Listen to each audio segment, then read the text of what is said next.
नमस्कार दोस्तों, स्वागत करता हूं मैं आपका एडुग्राफ स्टडी पॉइंट में। फ्रेंड्स, आज हम जानने वाले हैं केंद्रीय मंत्रिमंडल का विस्तार। आपने सुना ही होगा हाल ही में न्यूज़ में कि कल केंद्रीय मंत्रिमंडल का विस्तार हुआ है। तो उसके बारे में आज हम जानकारी लेने वाले हैं, क्योंकि ये बहुत इंपॉर्टेंट टॉपिक है हमारी एग्ज़ाम के पॉइंट ऑफ व्यू से। क्योंकि हमारी एग्ज़ाम में कहीं न कहीं किस मंत्री को कौन-सा विभाग दिया गया तथा वो किस राज्य से, और उसके बारे में अदर इम्पोर्टेंट फैक्ट से क्वेश्चन पूछ लिया जाता है। तो आइए हम इस टॉपिक को कवर करते हैं। चलिए शुरुआत करते हैं। सबसे पहले मैं आपको समझा देना चाहता हूँ कि आप मंत्री पढ़ते हो कि ये केंद्रीय मंत्री है, ये राज्य मंत्री है, ये राज्य मंत्री स्वतंत्र प्रभार है। इन तीनों का फंडा क्या है? तो आइए हम इसको पहले समझ लेते हैं कि केंद्रीय मंत्री क्या होता है, केंद्रीय राज्य मंत्री स्वतंत्र प्रभार क्या होता है, और राज्य मंत्री क्या होता है। सबसे पहले मंत्री होता है। कोई भी हो सकता हो, केंद्रीय मंत्री या राज्य मंत्री। मंत्री होता है, और मंत्री का एक विभाग होता है। जिस भी विभाग, जैसे अपना रक्षा विभाग है, उसका जो प्रमुख होता है वो मंत्री कहलाता है। इसलिए हमारे जो केंद्रीय मंत्री होता है वो उस विभाग का प्रमुख कहलाता है। प्लस उसके जो हेल्प के लिए, जैसे कोई बड़ा विभाग हो और उसकी मदद के लिए उसके छोटे भाई के रूप में अगर कोई मंत्री नियुक्त किया जाता है, तो वो हमारा राज्य मंत्री कहलाता है। मतलब कोई विभाग है, उसका हेड केंद्रीय मंत्री कहलाता है, और उसकी मदद के लिए और मंत्री बनाए जाते हैं, उनको राज्य मंत्री बोला जाता है।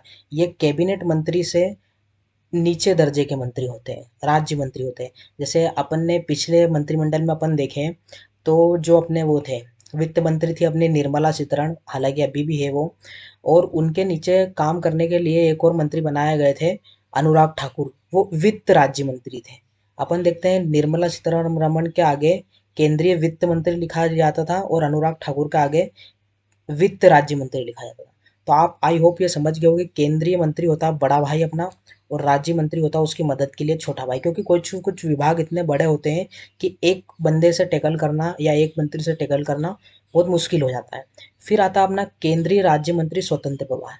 ये केंद्रीय मंत्री नहीं होता है, इसको इतनी सुविधाएं नहीं मिलती केंद्रीय मंत्री इतनी, परंतु इसको स्वतंत्र प्रभार इसलिए बोलते हैं क्योंकि जिस विभाग का ये रहता है उस विभाग का हेड यही रहता है। इसके नीचे कोई अदर राज्य मंत्री नहीं रहता है। मतलब ये स्वतंत्र होता है अपने डिसीजन लेने के लिए उस विभाग के, परंतु होता राज्य मंत्री है। आया होगा आपको समझ में, मैं समझ सकता हूँ कि केंद्रीय मंत्री हेड होता है उस मंत्रालय का, उसके नीचे मदद करने के लिए एक राज्य मंत्री होता है। फिर केंद्रीय राज्य मंत्री जो स्वतंत्र प्रभार के होते हैं, उनके ऊपर कोई भी नहीं होता है केंद्रीय मंत्री, ये स्वतंत्र होते हैं। ये राज्य मंत्री जो रहता है वो अपना अकेला डिसीजन नहीं ले सकता, वो उसको केंद्रीय मंत्री से सलाह लेनी पड़ती है। परंतु जो केंद्रीय राज्य मंत्री स्वतंत्र प्रभार वाले होते हैं, वो उनके ऊपर कोई नहीं रहता, वो अपने विभाग के डिसीजन ले सकते हैं। तो आई होप आप समझ चुके होंगे। आइए आगे बढ़ते हैं फ्रेंड्स। सबसे पहले हम शुरुआत करते हैं कि हमारे मंत्री के पास कौन कौन मंत्री है और सबसे कौन कौन से विभाग है। सबसे पहले नरेंद्र मोदी जी आते हैं, हमारे प्रधानमंत्री जी हैं ये। अनुच्छेद 75 के तहत प्रधानमंत्री चुना जाता है राष्ट्रपति द्वारा, जो बहुमत दल का नेता होता है उसे। तो अपने नरेंद्र मोदी जी हमारे प्रधानमंत्री है। ये इनकी फोटो है, आप सभी जानते ही होंगे इनको अच्छी तरह से। इनके पास विभाग कौन कौन से देख सकते हैं अपन। कार्मिक, लोक शिकायत तथा पेंशन, परमाणु ऊर्जा वाला विभाग भी इन्हीं के पास है, अंतरिक्ष विभाग भी है, और जो महत्वपूर्ण नीतिगत मुद्दे रहते हैं तथा जो भी किसी अन्य मंत्री के पास आवंटित नहीं है, वो वाले सारे इनके पास है। तो कार्मिक मतलब मिनिस्ट्री ऑफ पर्सनल, मैं इनके इंग्लिश में नाम पढ़ देता हूँ एक बार। पब्लिक ग्रीवेंस एंड पेंशन, परमाणु ऊर्जा का एटॉमिक एनर्जी, अंतरिक्ष ऊर्जा का डिपार्टमेंट ऑफ स्पेस, और अदर पॉलिसी इशू जो भी महत्वपूर्ण होते हैं। और जो किसी भी मंत्री को आवंटित नहीं है, वो अपने नरेंद्र मोदी के पास है।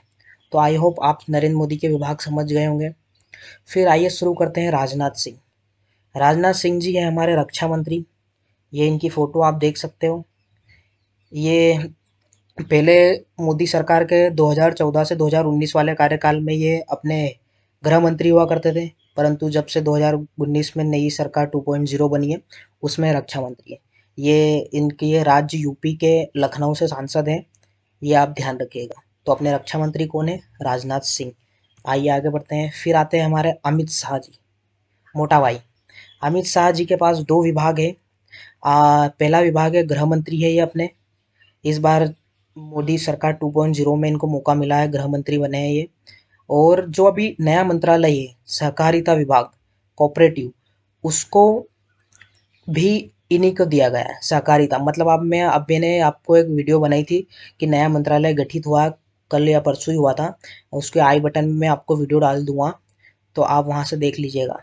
तो ये है अपने सहकारिता विभाग जो नया मंत्रालय बना है। यहाँ से इम्पोर्टेंट क्वेश्चन है फ्रेंड्स, ये यहाँ से आपको क्वेश्चन जरूर मिलेगा कि सहकारिता विभाग के मंत्री कौन है। तो अमित शाह है। क्यों बनेगा यहाँ से? क्योंकि ये नया नया मंत्रालय अभी ही गठित हुआ है 2 दिन पहले। तो ये यहाँ से आप जहाँ याद रखिएगा कि सहकारिता में गृह मंत्री का नहीं पूछा जाएगा, क्योंकि गृह मंत्री सबको पता होता है कि कौन है, अमित शाह है। पर सहकारिता मंत्री भी अमित शाह है। राज्य गुजरात के गांधीनगर सीट से अपने सांसद है लोकसभा के। फिर आता है हमारा नितिन गडकरी जी। नितिन गडकरी जी की ये फोटो आप देख सकते हो। इनके पास है सड़क परिवहन और हाईवे। ये अपने मोदी सरकार में शुरू से मंत्री है और ये महाराष्ट्र से बिलोंग करते हैं, नागपुर से। फिर आता है हमारे वित्त मंत्री जी है निर्मला सीतारमण। ये पहले कुछ टाइम उन्होंने रक्षा विभाग भी संभाला था मोदी सरकार में, पहले वाली। और अभी जब से बनी हुई है तब से वित्त मंत्री है। तो आप जान सकते हैं ये अभी भी इनके विभाग में कोई बदलाव नहीं किया गया है। ये निर्मला सीतारमण वित्त मंत्री है। ये राज्य से कर्नाटक राज्य से राज्यसभा सांसद है। ये लोकसभा सांसद नहीं है, राज्यसभा सांसद है। आइए आगे बढ़ते हैं। फिर आते हैं हमारे नरेंद्र सिंह तोमर। नरेंद्र सिंह तोमर मध्य प्रदेश से मध्य प्रदेश के मुरैना से सांसद है। और इनका विभाग है कृषि एवं किसान कल्याण। कृषि एवं किसान कल्याण। आई होप इनको शायद इनका विभाग चेंज नहीं किया है कि इन्होंने जो किसान आंदोलन हुआ था उसको सही तरीके से हैंडल किया हो, ऐसा मोदी सरकार सोचती हो। तो इसी वजह से इनका विभाग चेंज नहीं किया, नहीं तो बहुत सारे मंत्रियों की छुट्टी हो गई, उन्हें इस्तीफे देने पड़े हैं। अपने हर्षवर्धन सिंह स्वास्थ्य विभाग में कुछ अच्छा नहीं कर पाए। रविशंकर प्रसाद आईटी विभाग में, उन्होंने सोशल मीडिया ट्विटर ने बहुत परेशान किया उनको, इस कारण उनकी छुट्टी हो गई है। तो नरेंद्र सिंह तोमर ने आई होप कि किसान आंदोलन अच्छे से टैकल किया होगा, इसीलिए इनको ये विभाग दिया गया। फिर आते हैं हमारे एस जयशंकर जी। एस जयशंकर जी की ये इमेज दे सकते हैं आप। ये मोदी सरकार 2.0 में विदेश मंत्री बने हैं। सुषमा स्वराज की भूमिका अच्छे से निभा रहे हैं ये इस सरकार में। और गुजरात से राज्यसभा सांसद है फ्रेंड्स। ये याद ध्यान रखिएगा, ये ब्यूरोक्रेट थे पहले और अब ये राजनीति में विदेश मंत्री का पद संभाल रहे हैं। ये विदेश मंत्रालय में ही पहले काम करते थे और अब वे विदेश मंत्री है, फॉरेन मिनिस्टर। आगे बढ़ते हैं अर्जुन मुंडा। अर्जुन मुंडा है, यहाँ इनकी इमेज देख सकते हैं आप। जनजातीय कार्य मंत्री है और झारखंड से बिलोंग करते हैं ये। इनका झारखंड में जनजातीय इलाकों में अच्छी पकड़ है, इसलिए इन्हें जनजातीय कार्य मंत्री बनाया गया और जनजाति से बिलोंग भी करते हैं। फिर आती है हमारी स्मृति ईरानी। स्मृति ईरानी जी के फोटो देख लीजिए आप। ये हैं, ये हाँ वो कुछ कोई सीरियल आता था उसमें इन्होंने काम किया था। पता नहीं, मेरे को ध्यान नहीं आ रहा, आप कमेंट बॉक्स में बता दीजिएगा। ये महिला एवं बाल विकास मंत्री है। यूपी से इन्होंने अपने राहुल गांधी जी को लोकसभा चुनाव हराया था। तो आप अच्छी तरह याद होगा आपको। स्मृति ईरानी महिला एवं बाल विकास मंत्री, इनका ध्यान रखिएगा।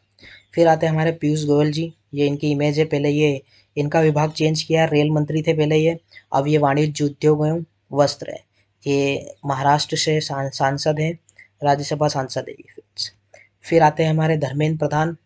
धर्मेंद्र प्रधान पहले पेट्रोलियम मंत्री हुआ करते थे, अब इन्हें शिक्षा एवं कौशल विकास दे दिया गया है, मतलब एजुकेशन मिनिस्टर हैं अब ये। पहले रमेश पोखरियाल निशंक थे, उनकी छुट्टी हो गई है फ्रेंड्स। अब ये हैं धर्मेंद्र प्रधान जी हमारे, और ये मध्य प्रदेश से राज्यसभा सांसद हैं। तो मध्य प्रदेश के बच्चों के लिए तो ये बहुत इंपॉर्टेंट हो जाता है कि धर्मेंद्र प्रधान का मंत्रालय कौन सा है, ये आप ध्यान रखिएगा। फिर आते हैं हमारे प्रहलाद जोशी जी। प्रहलाद जोशी जी संसदीय कार्य एवं कोयला एवं खान मंत्री है। मतलब संसद के जितने भी कार्य होते हैं, आपने इनको देखा होगा कि संसद के कार्य की अधिकतर डिटेल ये राज्यसभा टीवी और लोकसभा टीवी पे यही देते हैं। ये इनकी इमेज है और ये कर्नाटक राज्य से बिलोंग करते हैं। फिर आता है हमारा नारायण राणे।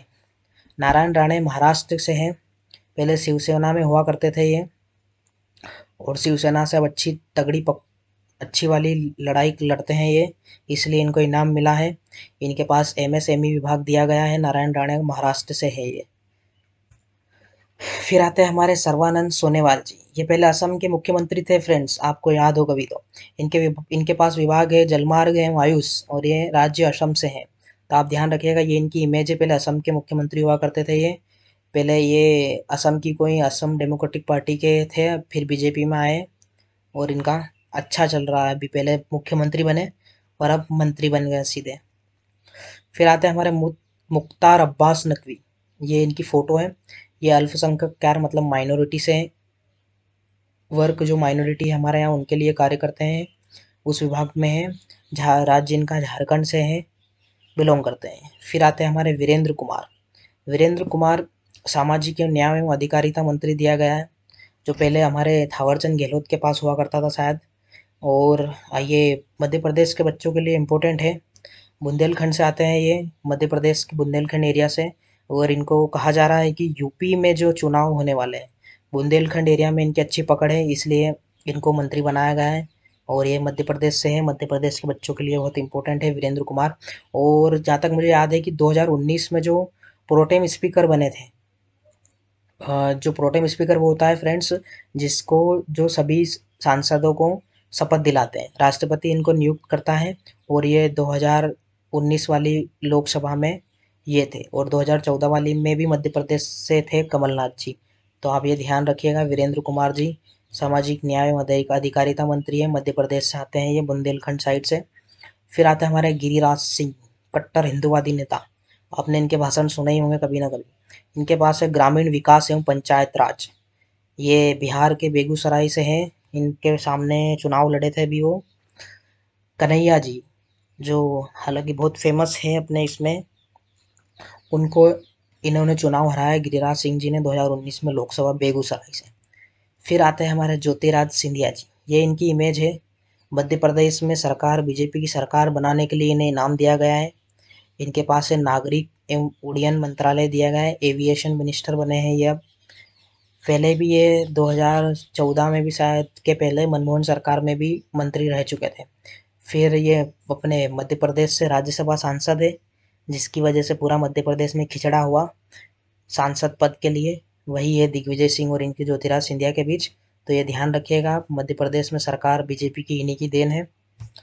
फिर आते हैं RCP सिंह, बिहार से है ये, और इनके पास दिया है इस्पात मंत्रालय।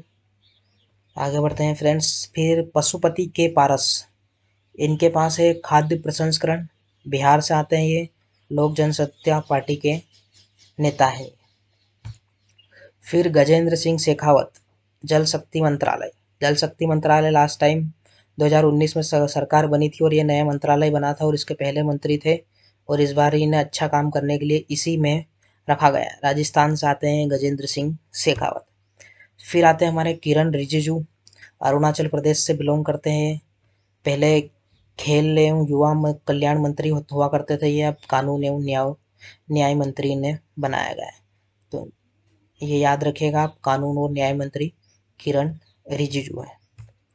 फिर आते हैं RK सिंह। RK सिंह है हमारे ऊर्जा एवं नवीनीकृत ऊर्जा विभाग इनको दिया गया है। ये ब्यूरोक्रेट है फ्रेंड्स, बीजेपी से है, बिहार के इन्होंने राज्य से बिलोंग करते हैं। आई होप आपको समझ में आ रहा होगा। ये ब्यूरोक्रेट मतलब 6 ब्यूरोक्रेट है इस बार सरकार में, एस जयशंकर, RK सिंह और बहुत सारे राज्य मंत्री भी है जो उन्होंने, अश्विनी वैष्णव वगैरह जो ब्यूरोक्रेट है। फिर आते हैं हमारे हरदीप सिंह पुरी। पता नहीं फ्रेंड्स, मेरे को समझ में नहीं आता है कि इनमें क्या काबिलियत है, जो या तो हो सकता है कि सिख समुदाय को साधने के लिए इनको मंत्री रखा जाता है, क्योंकि इनको 2014 में भी ये मंत्री थे। फिर इनको लोकसभा का टिकट दिया गया, उसमें चुनाव हार गए थे। फिर चुनाव हार गए, फिर भी इनको मंत्री बनाया गया, और अभी भी इनको जो मंत्रिमंडल का विस्तार हुआ है उसमें भी इन्हें मंत्री बनाया गया है, कैबिनेट मंत्री वो भी। तो इनके पास विभाग कौन कौन से, पेट्रोलियम, प्राकृतिक गैस, आवास एवं शहरी। ये जो अपना स्वच्छ भारत अभियान है, आवास एवं शहरी कार्य मंत्रालय, ये इन्हीं के अंडर आता है। राज्य उत्तर प्रदेश से राज्यसभा सांसद हैं, क्योंकि लोकसभा का चुनाव तो ये हार चुके थे पंजाब से। फिर है मनसुख मंडाविया। फ्रेंड्स, ये पहले राज्य मंत्री हुआ करते थे, इनका प्रमोशन हुआ है और ये बने हैं अब केंद्रीय मंत्री। विभाग है इनके पास स्वास्थ्य, परिवार कल्याण, रसायन एवं खाद्य। गुजरात से है ये।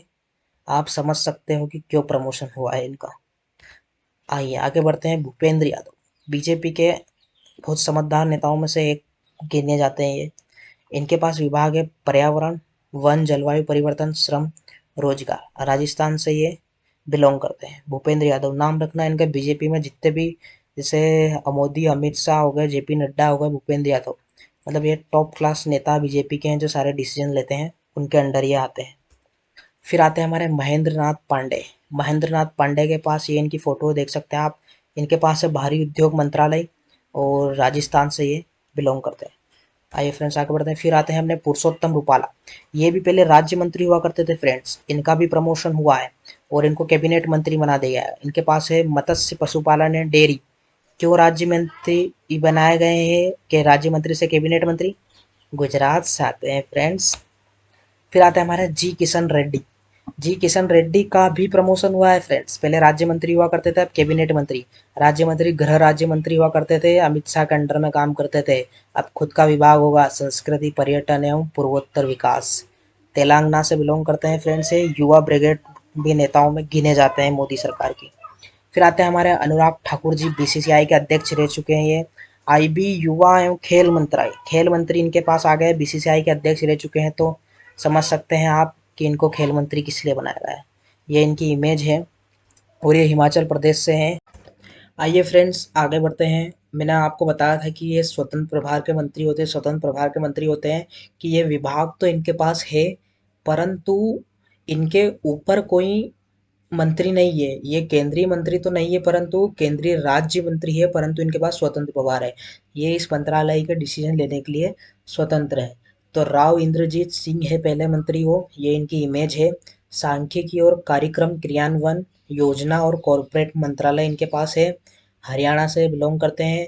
एक तो हो गए राव इंद्रजीत सिंह, केंद्रीय राज्य मंत्री स्वतंत्र प्रभार इनके पास है। और फिर है डॉक्टर जितेंद्र सिंह, ये भी केंद्रीय राज्य मंत्री स्वतंत्र प्रभार है ये। इनके पास विभाग है विज्ञान प्रौद्योगिकी, पृथ्वी विज्ञान, पीएमओ कार्मिक मतलब जो प्रधानमंत्री ऑफिस होता है, और परमाणु ऊर्जा, ये इनके पास है। ये मोस्ट इम्पोर्टेंट है फ्रेंड, जम्मू कश्मीर राज्य से बिलोंग करते हैं ये। डॉक्टर जितेंद्र सिंह स्वतंत्र प्रभार है ये इनके पास। आइए फ्रेंड्स आगे बढ़ते हैं। मैंने आपको कैबिनेट मंत्री और केंद्रीय राज्य मंत्री स्वतंत्र प्रभार उनकी लिस्ट बता दी है फ्रेंड्स। ये आपको एक मैं लिस्ट बता रहा हूँ। ये 45 जो हमारे यहाँ पे 45 नंबर के अश्विनी वैष्णव जी राज्य मंत्री हैं, वो विजिबल नहीं हो पा रहे होंगे शायद आपको, परंतु जो 45 राज्य मंत्री है इनके सारे को आपको ये याद करने की ज़रूरत नहीं है। एग्जाम पॉइंट ऑफ व्यू से इतने इंपॉर्टेंट नहीं है, परंतु हालांकि इनमें से आप जो भी आपके राज्य से, जैसे आप मध्य प्रदेश का एग्जाम्पल लें, जैसे गोवा के श्रीपद नाइकर, ये गोवा से राज्य मंत्री हैं, इसलिए ये गोवा के बच्चों के लिए इंपॉर्टेंट है। जैसे मध्य प्रदेश से फग्गन सिंह कुलस्ते और प्रहलाद सिंह पटेल, ये दोनों मध्य प्रदेश से हैं। और इनका जो फग्गन सिंह कुलस्ते हैं, इनका इस्पात एवं ग्रामीण विकास राज्य मंत्री हैं ये। और प्रहलाद सिंह पटेल, जिसे अपने केंद्रीय मंत्री कौन है, जल शक्ति मंत्री गजेंद्र सिंह शेखावत, परंतु केंद्रीय राज्य मंत्री जो है मध्य प्रदेश से जो बिलोंग करते हैं, जल शक्ति मंत्रालय के राज्य मंत्री ये है। खाद्य प्रसंस्करण उद्योग भी है इनके पास। तो आप जिस भी राज्य से हैं, आप उसके राज्य मंत्री को आप एक बार इसको रीड कर लीजिएगा, याद नहीं करें फिर भी आप। और इनमें से जो जो महिलाएं हैं, जैसे अनुप्रिया पटेल अपना दल की हैं, ये उत्तर प्रदेश से आती है, वाणिज्य उद्योग मंत्रालय इनके पास ये इम्पोर्टेंट है। फिर शोभा करंदलाजे है, फिर दर्शना जरदोस है। ये आप इनमें से एक बार रीड कर लीजिएगा। अजय भट्ट जो मंत्री बने, इस बार रक्षा राज्य मंत्री बनाया गया है, इनको पर्यटन भी दिया गया है। अजय कुमार जी हैं, इनको गृह राज्य मंत्री बनाया गया है। तो आप ये पढ़ लीजिएगा एक बार। ये राज्य मंत्री है, इनमें से महिला मंत्री और आपके राज्य से जो राज्य मंत्री हैं उनका विभाग आप एक बार रीड कर लीजिए। हालांकि आप पूरी लिस्ट एक बार रीड कर लीजिएगा। और क्वेश्चन जहाँ तक बनते हैं वो अधिकतर केंद्रीय मंत्रियों से ही बनते हैं। राज्य मंत्री इतने क्वेश्चन नहीं पूछे जाते उनसे, कोई स्पेशली हो उन्हीं से पूछे जाते हैं। अब मैं आपको एक अदर फैक्ट के बारे में आप बता देता हूँ कि मंत्रिमंडल में कुल 11 महिलाएं हैं। ये देख सकते हैं आप पिक में, कि जैसे अपन बाएं से इधर से चालू करें तो ये है दर्शना जरदोश जी, ये प्रतिभा भौमिक जी, ये शोभा जी, ये स्मृति ईरानी जी, ये कैबिनेट मंत्री हैं। और ये निर्मला सीतारमण जी, ये भी कैबिनेट मंत्री है। फिर ये भारती पवार राज्य मंत्री, ये मीनाक्षी लेखी इंपॉर्टेंट है फ्रेंड्स। यहाँ पे आप जाइए, मीनाक्षी लेखी का नाम देखिए। मीनाक्षी लेखी कहाँ पे मेरे को दिख रही है, आप इस लिस्ट में ध्यान से पढ़िएगा। ये रही मीनाक्षी लेखी, दिल्ली से है ये। विदेश और संस्कृति इनको मंत्रालय राज्य मंत्री, जैसे विदेश केंद्रीय मंत्री कौन है, एस जयशंकर। मीनाक्षी लेखी को राज्य मंत्रालय दिया गया और वी मुरलीधरन को भी विदेश राज्य मंत्रालय दिया गया है। तो ये मीनाक्षी लेखी जी है, ये अनुप्रिया पटेल जी है अपना दल की, और ये अन्नपूर्णा देवी है। तो ये आप इतनी महिलाएं हैं हमारे बीच में मंत्रिमंडल में, ये अच्छी बात है। आइए आगे बढ़ते हैं फ्रेंड्स। फिर है नंबर ऑफ मिनिस्टर्स। फ्रेंड्स इस बार इस मंत्रिमंडल के विस्तार के बाद 78 मिनिस्टर हो चुके हैं। राज्य मंत्री, कैबिनेट मंत्री, केंद्रीय राज्य मंत्री, स्वतंत्र प्रभार वाले सब मिला के 78 है। तो टोटल कैपेसिटी 81 की है, मतलब 3 मंत्री और भी अभी बनाया जा सकते हैं, परंतु 78 ही बनाए गए। जैसे अब ये 81 कैपेसिटी किससे निकाली है? ये ऐसे निकाली है कि हमारे संविधान में प्रावधान है कि जितनी भी लोकसभा की सीटें, उनका 15% मंत्री बनाया जा सकते हैं, इससे ज़्यादा नहीं बनाया जा सकते। तो टोटल कैपेसिटी कितनी है? 81। और अपने अभी इस बार मंत्री है वो 78 बनाए गए हैं। आई होप फ्रेंड्स वीडियो आपको अच्छी लगी होगी। आप वीडियो अच्छी लगी हो आपको तो प्लीज़ लाइक कीजिएगा, शेयर कीजिएगा इस वीडियो को, और फ्रेंड्स चैनल को सब्सक्राइब ज़रूर कीजिए ताकि हमारी आगे आने वाली वीडियो आपको मिल सके। फ्रेंड्स धन्यवाद, मिलते हैं नेक्स्ट वीडियो में। जय हिंद।